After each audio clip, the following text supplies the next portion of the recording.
Well, first, let's talk about money. A lot of discussion about the housing affordability crisis is centred on potential first home buyers who've been basically priced out of big city markets. But new data today shows that those who do manage to get into the mortgage market are also doing it tough after that.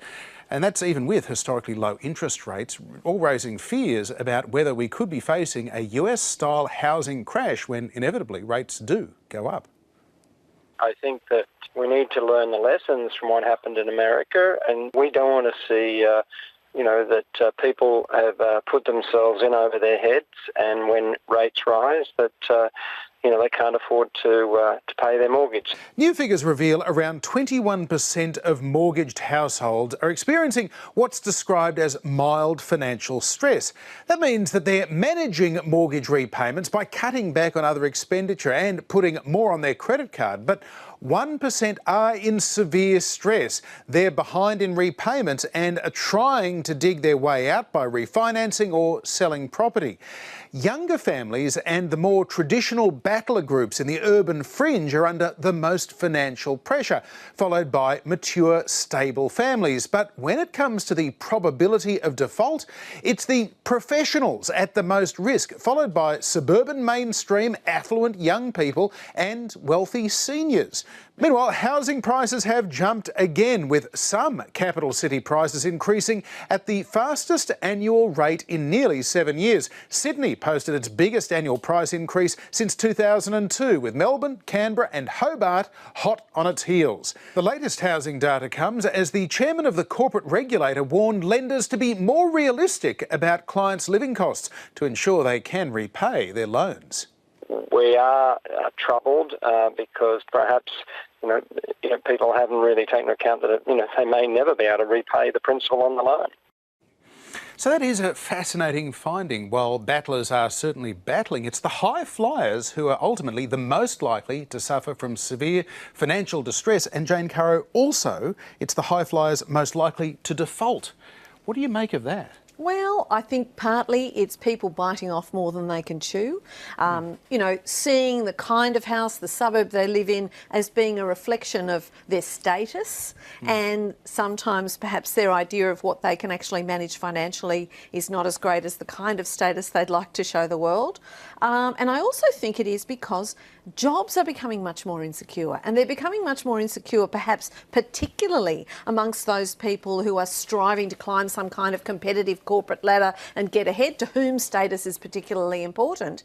There's no longer the get the job for 40 years in the one corporation. It's, you get fired, you get retrenched. It's incredibly common for companies to restructure. This leaves people hanging, and they've got huge mortgages, and should they lose one job out of what is probably a dual income household, particularly if it's the highest income, then it's no wonder they find themselves in deep trouble. This, of course, creates enormous anxiety, exhaustion, because, men are working really long hours. These young professionals often have small children. They have, the woman working part-time, enormous financial pressures, dad's never home. It's a kind of recipe for total disaster. Yeah, and is this a measure as well that if you've got more money to start with or a high-flying career, you're more able to take financial risks, maybe risk overextending yourself, unlike people that maybe haven't got, parents with a mortgage who can bail you out or something? Because it seems for whatever reason, the battlers are not overextending themselves in the way that some people that are maybe on paper doing better are. Well, I think if you looked at that data, lots of people are in trouble. Young families, other families. I think what you're seeing is a mad scramble to get houses, and houses have become incredibly expensive. And so it's hard to imagine on many people, and even on good incomes, how they afford the mortgages now associated with particularly housing and homes on land, as distinct from apartments, where there's probably a more realistic kind of set of things happening. So I think this whole month of April pre-budget is going to be totally preoccupied with, is there anyone out there that's prepared to go for a sensible set of policies around housing affordability, or just watch this situation gradually deteriorate, and then the effect on Australian families will be large. Yeah, Madonna, this is clearly, whether it's people overextending themselves or we're still got incredibly low interest rates. Well, how bad is it going to get? Well, and I think that's an interesting point, this low interest rates, because so many people are on an interest-only loan. They're thinking, well, I can extend myself, I can get that house that I want, and at some point, you've got to start paying the principal. And with interest rates going up, and once you're called on, that's when we're going to see a real problem. And you listen to those figures, almost 40% of young families in Australia are feeling stressed. What's the implications for that, both for them but also politically, I think? We've been hearing for decades that that maybe there's a housing bubble, but it seems if it is a bubble, it's got a pretty thick skin. It keeps inflating and maybe deflating, but it never seems to pop. Are the conditions there? Does this feel like it's all going to go horribly wrong to you? Well, when you read the economists in the last few days, they're saying it's probably worse than a housing bubble. We've got a perfect storm. You've got household debt rising in the last 3 years faster than it has risen over the last 20 years. You've got the number of interest-free loans, something like 40% that the banks are handing out. So all this is happening at the one time.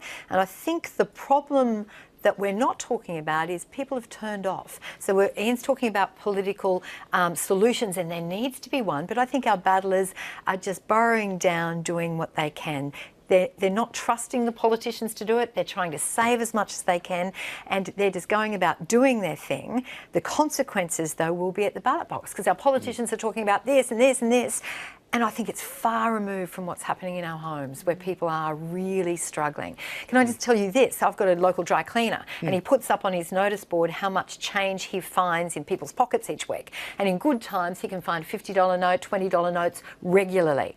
Since Christmas, he's only found small change. And he said usually after January, work builds up again and then it falls again in Easter.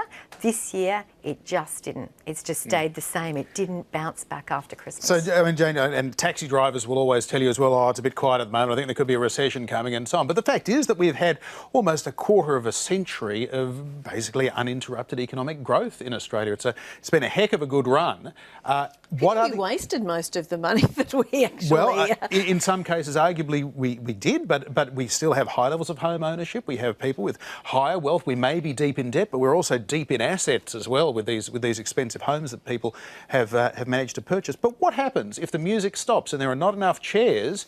Is the government going to have a significant role here to bail us out? Because in many cases, they bailed us in. They gave us the first home buyers grants. That's right. They told us that, interest rates would always be lower under this government or this government. Are we going to, as Madonna suggests, are we going to beat them up at the ballot box if they don't save our bacon? Oh, yes, we'll beat them up at the ballot box if they don't save our bacon, whether they're obligated to or not. That's what we do. That's what we do. So I think that's kind of inevitable. And I think it is a worry about the fact that, how long can this incredible, prosperous ride continue? And I think there's a feeling out there amongst people of a kind of, I call it the 1938 syndrome. There's a feeling that things are going wrong, that nothing's working quite the way that it should, that extreme things have happened in places like America and in Europe and in Britain with Brexit, that all the old certainties about life and the way the world goes have really come slamming up against enormous change, just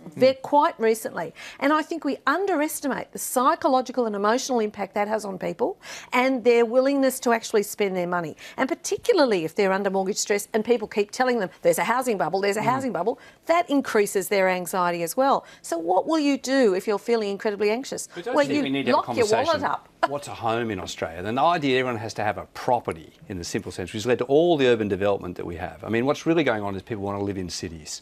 The apartment supply issue is obviously much easier to fix, where the jobs are, where there's quality of life, but it's a change in the Australian concept that's really important. But it is happening. That change has got to be sold, doesn't it? Because it has to be discussed. The house was the dream. Is that a psychological state, Ian, this idea that we should have a federation-style home on a quarter-acre block? I'm an unashamed I live in apartments. I love apartments. They're communities. You have to share. You can't just say me and my fence and I lock you off and I want my bit. But and at certain stages of life, particularly young people, older people, whatever, the communities that go with apartments and they go with jobs and they go with knowledge communities, it's a worldwide phenomenon. So in Australia, we've had a bit of a different approach. More suburbs, further from the cities, more transport difficulties, more freeways, more trouble.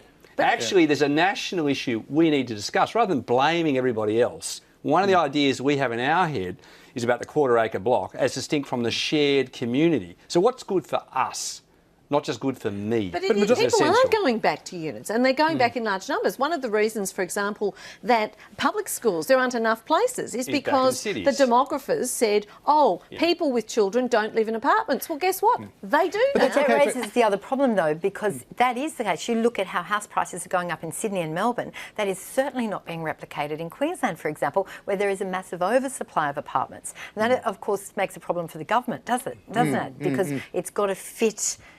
But apartment supply and the higher density living, which nobody wants in their nice yard, in their nice suburb, but actually, I want to argue they're better suburbs. They're actually better suburbs to live in, which is okay. Where you share the park, it's okay you share the facility, and you share what happens in common. It's a very different Australian kind of concept because we've not really liked that idea. But I think what we're seeing, certainly in Sydney and Melbourne, we need to relax about change. letting the kids and the dog go up to the park rather than expecting to have our own mini park in our own exactly. mini And I backyard. think has done for this has got to do with affordability and transport and all the other things that go with that. It's one of the really serious discussions. We're seeing it happening in Sydney with the Greater Sydney Commission.